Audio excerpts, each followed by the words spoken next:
Então, daqui a pouquinho, com a sua colaboração, vamos começar a entrevista usando as perguntas que você manda pelo Facebook e pelo Twitter. Agora eu vou chamar meu convidado, primeiro convidado, Ciro Gomes, por favor. Como vai? Tudo bem?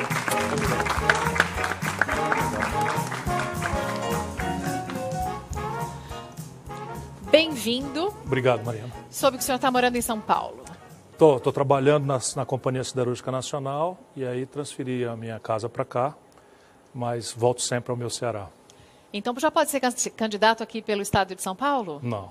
Não? São Paulo há de achar bom caminho aí. Olha que os paulistas são bastante receptivos, viu? São muito carinhosos. Não, eu sei. Não, São Paulo é a maior cidade nordestina do Brasil, por exemplo. Por exemplo. Pouca gente sabe disso, mas a maior população nordestina ainda é São Paulo. Bom, bem-vindo a São Paulo e aqui ao nosso programa. O senhor que já foi de 6 ou 7 partidos diferentes. 6. Uhum. PDS, PMDB, PSDB. Isso. PPS, PSB, PROS também? PROS agora e PDT. E PDT. Uhum. Então são 7. Minha vida partidária é uma tragédia. Uhum. É uma tragédia? É uma tragédia. Grega?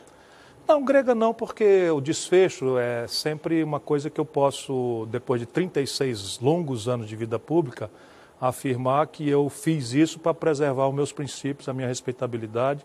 E se eu mudei de partido, nunca respondi a um inquérito sequer. Fui ministro da Fazenda, governador, ministro da Integração, prefeito de Fortaleza, deputado 2 vezes, enfim. Nunca respondi a um inquérito sequer.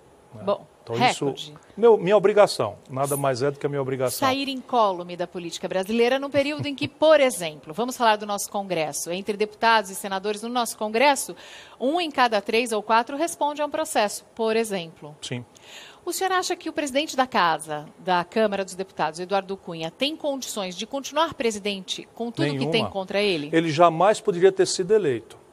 Eu, por exemplo, tentei muito denunciar antes, porque no Brasil a população acaba sabendo das coisas depois, porque a grande mídia é muito imediatista. Ela, no Brasil, ainda não achou o seu lugar, que é a imprensa, de ser uma coisa analítica, que prepare a população, que faça mediações. Nós políticos temos posições facciosas e é preciso que alguém faça as mediações e esclareça. Eu chamei o Eduardo Cunha de ladrão, colega dele na Câmara, fui processado por ele, repeti na Justiça e, para meu constrangimento, e o Brasil precisa saber disso, ele nomeou como testemunha dele o Michel Temer. Em que pé está esse processo? Eu fui absolvido naturalmente. Porque conseguiu provar o que disse?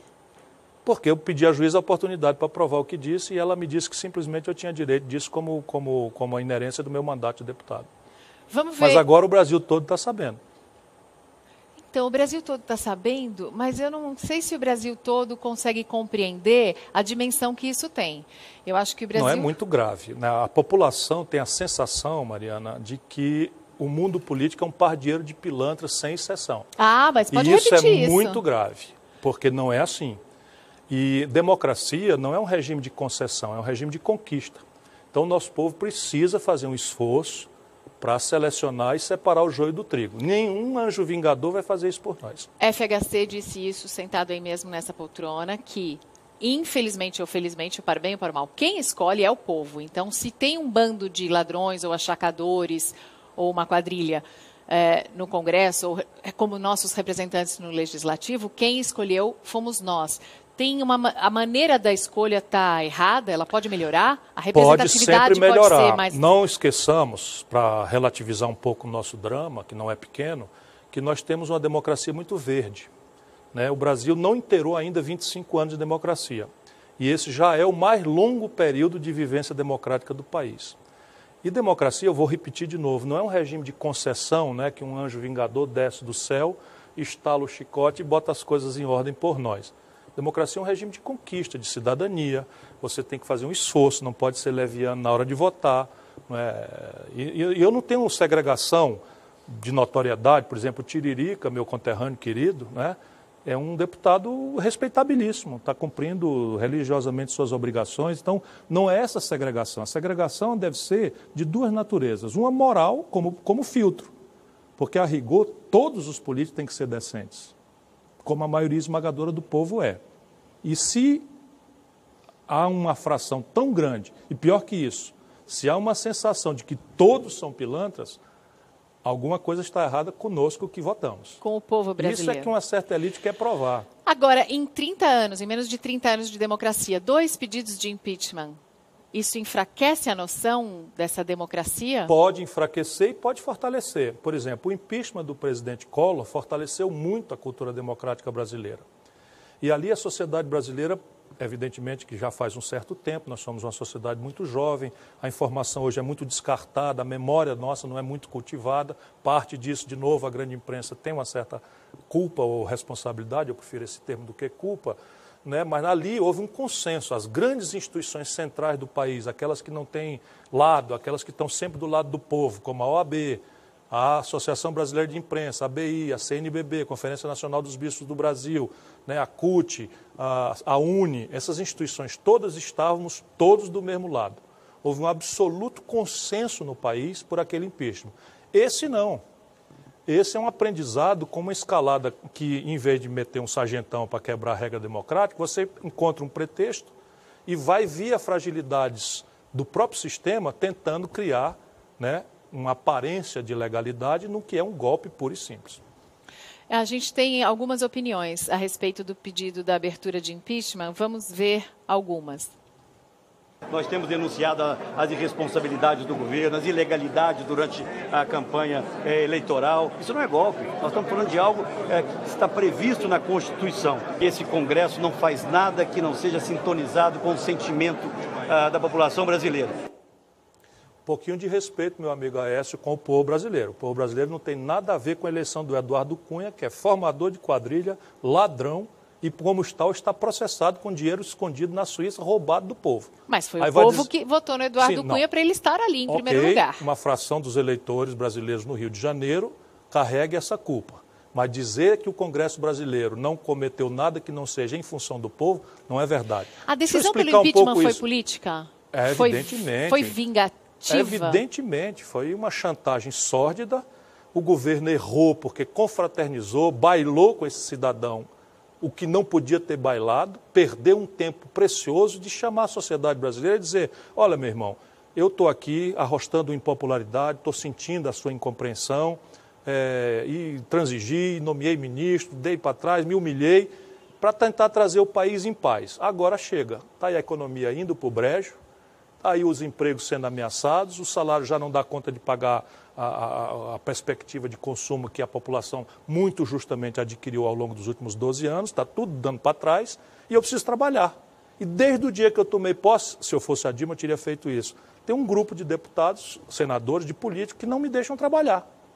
E eu preciso agora que o Congresso das duas, ou arquive, ou bote esse processo de impeachment para adiante para me defender, porque eu sou honrado e eu sei que ela é. As pessoas não têm dúvida sobre a honra pessoal assim, então da ela não presidente cometeu Dilma. Crime nenhum. Veja bem, impeachment não é remédio para governo ruim. Porque o que se ouve falar dela pessoalmente, assim, é que é difícil no trato, ou incompetente, ou que não tem capacidade mas não que seja desonesta. Portanto, não é possível ter impeachment. Simples assim. Mas o país não ficaria melhor? Um dos argumentos Com Michel esse. Temer, presidente, sem legitimidade, sócio íntimo em tudo que você queira imaginar do Eduardo Cunha. Essa jogada do Eduardo Cunha e o caminho golpista do Michel Temer, o Eduardo Cunha está vendo nessa possibilidade de derrubar a Dilma a salvação do mandato dele com um possível governo do sócio e amigo dele íntimo, que é o Michel Temer. Isso é o que está acontecendo no Brasil. Essa debandada do PMDB do governo, ela é muito esclarecedora, sintomática, né? Ela Agora, quando os ratos deixam o navio... Se não fosse a tragédia, eu gostaria de dizer bem feito. Cansei de dizer para o Lula, cansei de dizer para a Dilma, cansei de conversar com meus companheiros que não é prudente, não é racional, não é responsável com o país colocar o PMDB na linha de sucessão. Mas não dá para governar o Brasil sem isso. O FHC dá para governou governar o Brasil. Com o PFL, do Antônio Carlos Magalhães. Eu fui ministro da Fazenda do presidente Itamar Franco. E o presidente Itamar Franco não governou com quadrilha de ninguém. E entregou o Brasil com plano real. Nosso amigo presidente Fernando Henrique, que está, inclusive, rasgando a biografia, costeando o alambrado do golpe, com a biografia extraordinária que tem, sabe que o PT escalou o golpe contra ele e sabe que eu fui contra também. Porque o remédio para governo que a gente não gosta não pode ser a ruptura da normalidade democrática. E eu estou nessa tarefa difícil. para defender o mandato, a democracia, seus ritos, seus calendários, e pedir que a presidenta Dilma mude de caminho, reconcilie-se com os grupos sociais que lhe deram a vitória. Essa é uma foto do Michel Temer. Este cidadão que está do lado daí chama-se Eliseu Padilha. Esse cidadão era ministro do Fernando Henrique, e quando eu fui me despedir do Fernando Henrique, romper com ele, fui lá delicadamente comunicar a ele, eu disse o que estava acontecendo no Ministério dos Transportes e quem estava fazendo. Era exatamente esse cidadão, ministro do senhor Fernando Henrique Cardoso. Ele não tomou providências? Não tomou, não. Pelo contrário, disse para mim, Ciro, um dia você vai sentar nessa cadeira apontando para a cadeira de presidente. E você vai ver que o presidente que não conciliou com o patrimonialismo, ele tem sempre uma palavra elegante, para esculhambação, para roubalheira, caiu, disse ele. E eu disse, eu não concordo com isso, não. Não só Eliseu Padilha, o Henrique Alves também já sinalizou que vai desembarcar do governo. O capitão do golpe está à sua esquerda, Michel Temer.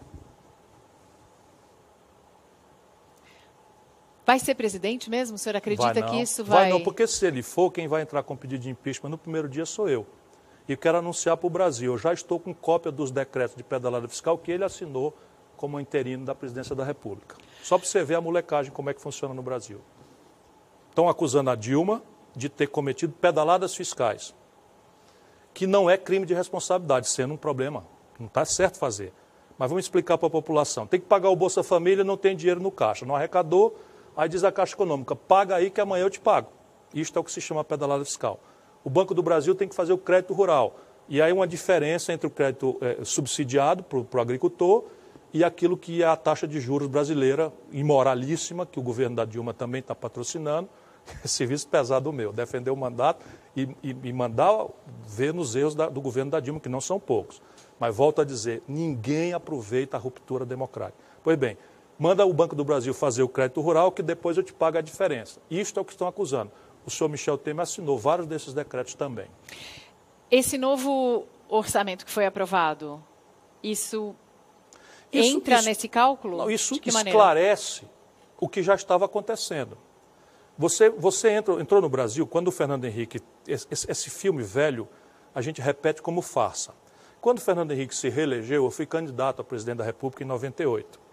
E o Fernando Henrique conseguiu a proeza de que nenhum órgão de imprensa, nem a velha Manchete, que é a sua antecessora aqui, nem a Globo, nem a Record, nem o SBT, ninguém fez nenhum debate. Ele conseguiu essa proeza, né? E eu tinha ajudado a fazer o Real como ministro do Itamar. E eu ia esclarecer que estava ali se armando um problema grave. Não deu outra. Passou 98, aí veio uma desvalorização cambial, volta da inflação, juro alto, e o PT faz o quê? Vai para a rua com fora FHC e apresenta um pedido de impeachment. O senhor Michel Temer era o presidente da Câmara, aliado do Fernando Henrique. Pegou o pedido de impeachment, como devia, e mandou arquivar. Eu tenho essa foto. Mandou arquivar, porque era aliado do Fernando Henrique. Eu acho que a gente tem essa foto também. Pois é bom ter. Vamos precisar ajudar o povo. Nesse momento, o povo brasileiro é que vai ser o juiz. Isso é a maravilha da democracia. A gente, é isso que estão esperando mesmo, porque é o seguinte, depois que o Eduardo Cunha, presidente da Câmara, deu a abertura ao processo de impeachment, agora o que os políticos fazem? Eles ficam todos vendo e calculando qual é a temperatura nas ruas. Sim. Vai ser a manifestação das ruas que vai decidir se esse processo vai para frente ou não vai. Não adianta as pessoas acharem que é só técnico, não é só técnico, é muito emocional. Aí tem o que acha o mercado internacional, mercado financeiro. Mercado financeiro é completamente diferente de economia. O que dizem as bolsas, o que esperam os especuladores. Por favor, repita isso todo dia para o povo aprender. Mercado financeiro é diferente de economia Estão real. ganhando Economia diabo real tá somos eu e você na fila do pão. Mercado aí. financeiro é um monte de banqueiro, tá investidor, todo mundo quebrando, ganhando dinheiro perdendo emprego, e os com bancos números. estão tendo um lucro histórico Sim. acima da maior média do mundo. Sim. É nesse momento. Sim, mas pelo menos na imprensa internacional, as coisas estão muito claras. Assim, eu li Financial Times, de tudo que eu vi, o Economist, Forbes, está todo mundo falando. O presidente da Câmara dos Deputados, num ato de vingança, abriu um processo que não tem um embasamento técnico que não seja inquestionável, embora os juristas sejam reconhecidamente competentes. Eu não vou aceitar essa história de chamar o Hélio Bicudo, nesta altura da vida dele, nem e Miguel o Miguel Reale Júnior de juristas respeitáveis. Não são. Não são. O Hélio Bicudo passou da hora, não está no seu melhor momento, e o Miguel Reale era ministro da Justiça do Fernando Henrique. Estão escalando o golpe, pura e simplesmente. O Miguel Reale agora disse, meu amigo, que eu respeito pessoalmente, Mas disse agora que o impeachment saiu como consequência de uma chantagem. Ele próprio que assinou. E ele não pode atribuir à presidenta Dilma crime de responsabilidade dolosamente cometido, que é a única circunstância de impeachment.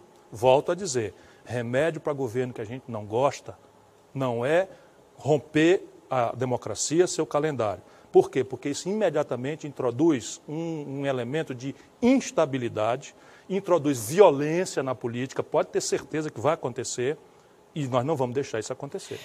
A gente tem, inclusive, umas sonoras antigas de participações aqui do programa mesmo. O Eduardo Cunha, quando participou em maio a gente tinha uma outra realidade. Vamos ver o que ele disse em maio, por favor. Minha opinião, eu sou contrário. Nós não podemos usar o instrumento de impeachment como recurso eleitoral, porque a presidente caiu a popularidade, ou quem votou nela se arrependeu de ter votado, acha que tem que sacar que o Brasil é uma republiqueta, que nós vamos fazer um impeachment para resolver um problema. Nós somos uma republiqueta? Não somos. Nós somos uma republiqueta e eu acredito que o judiciário vai mandar esse cidadão para a cadeia.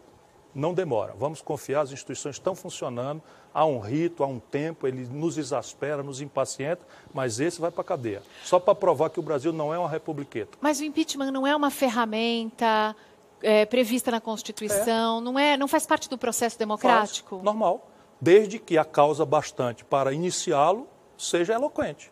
Então há um crime de responsabilidade dolosamente, quer dizer, com consciência intencional da presidenta dona Dilma Rousseff, cometeu um crime de responsabilidade, vamos andar com isso. Não há isso. Simples e puramente não há isso.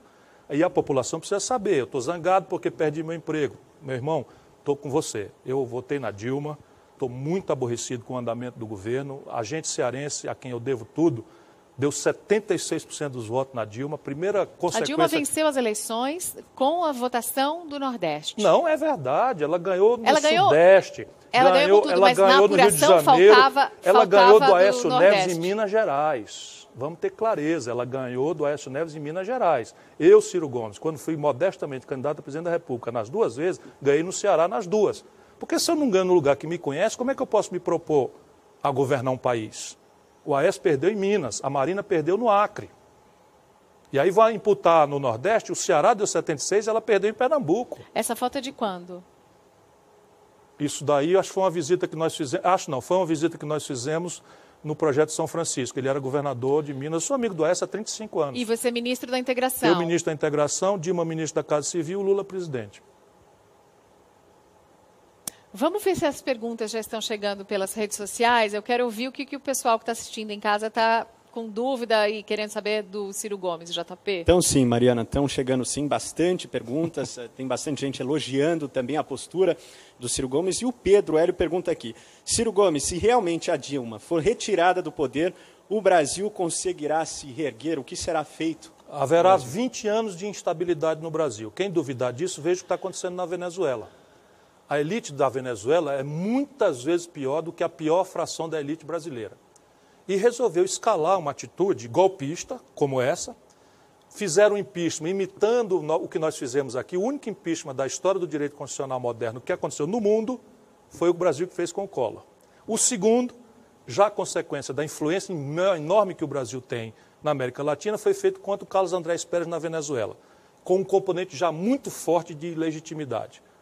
E aí o que acontece?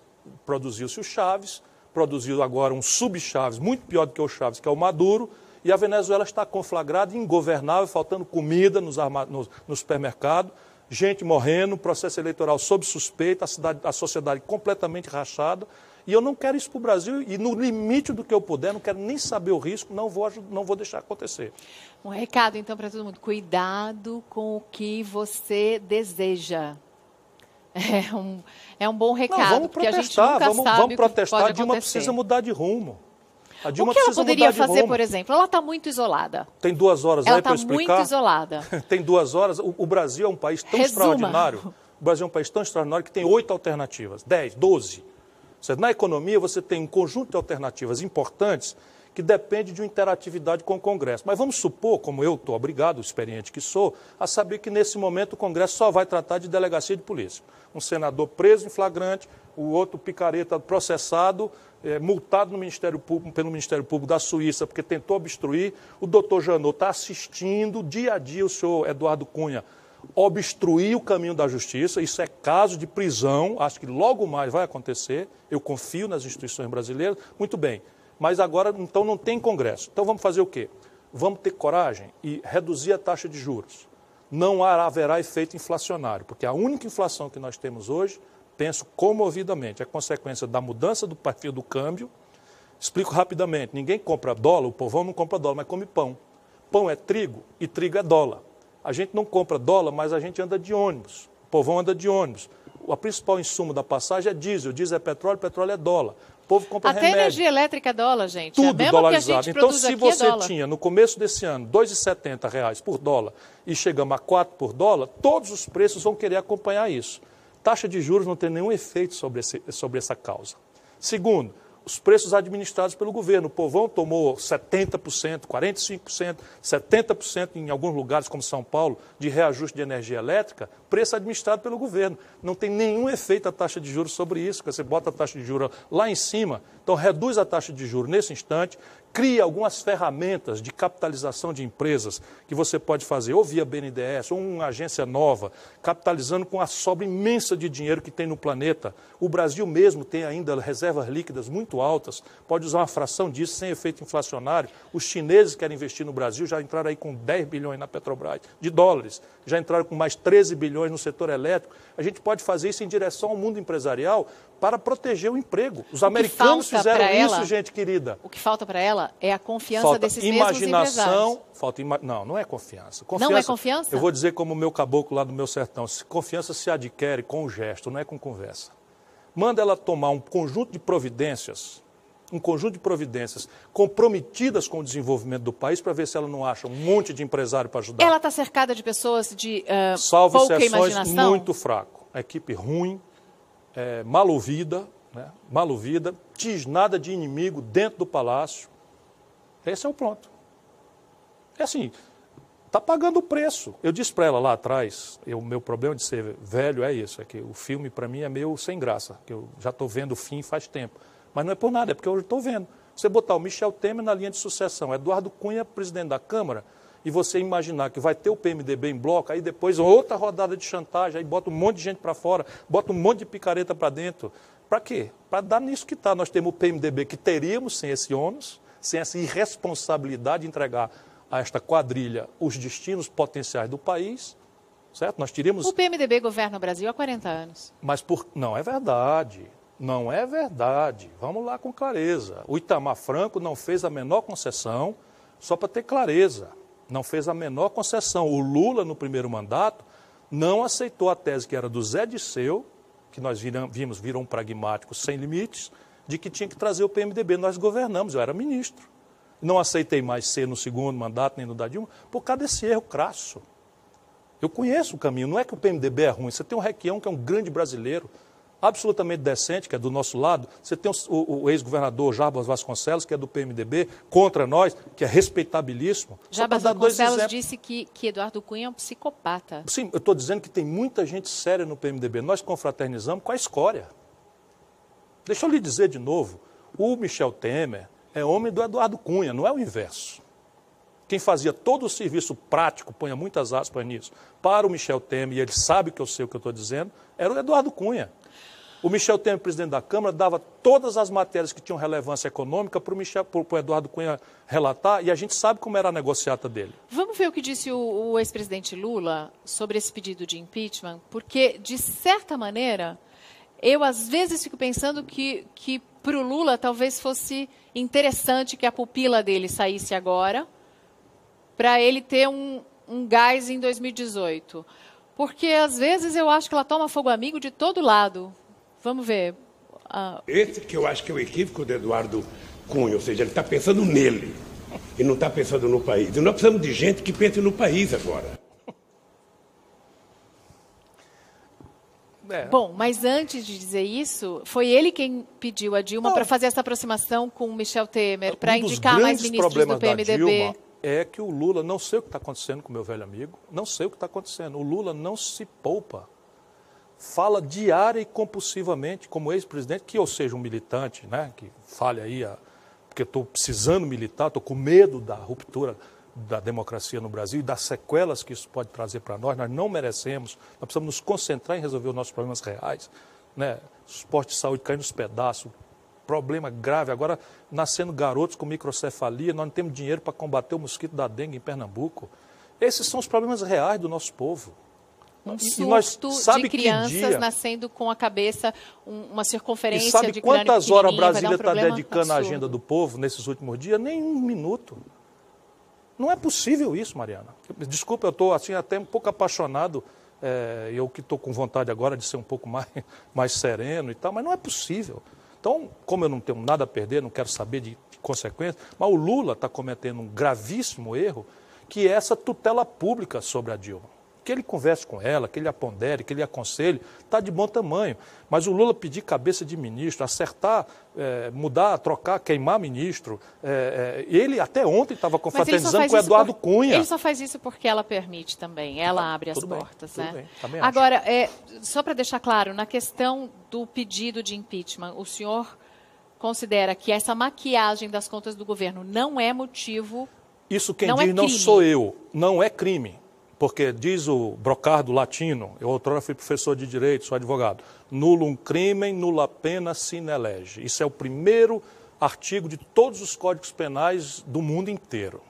Quer dizer, não há crime e não há, portanto, pena sem lei anterior que o defina. Isso é uma precaução, é uma proteção da cidadania. O princípio é a liberdade.